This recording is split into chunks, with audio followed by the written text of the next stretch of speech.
ইতালিতে বাংলাদেশিরা এক সেক্টরে, সেটা হলো এই বাংকার ব্যবসায় সফল। ইতালির রাজধানী রোম থেকে শুরু করে বড় বড় শহরের 50-60% ব্যবসায়ী বাংলাদেশিদের। কেউ ভাড়ায় চালিত, কেউ আবার নিজের কেনা বাংকার। টুরিস্ট পয়েন্টগুলো যারা বাংকার ব্যবসা করে তারা মাসে 4-5 লাখ টাকা ইনকাম করে, এটা কোনো ঘটনাই না। আর বাইরে গ্রামগঞ্জে যারা ঘুরে ফিরে সপ্তাহে একদিন হাটে বাজারে বাংকার সাজায়, তাদের অবশ্যই কষ্টও বেশি।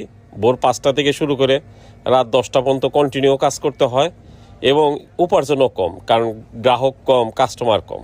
মাসে 1.5 থেকে 2 লাখ টাকা উপার্জন করে।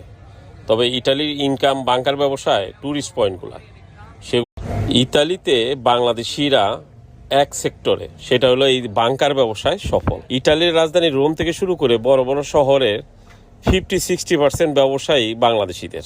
কেউ ভাড়ায় চালিত, কেউ আবার নিজের কেনা বাংকার। টুরিস্ট পয়েন্টগুলো যারা বাংকার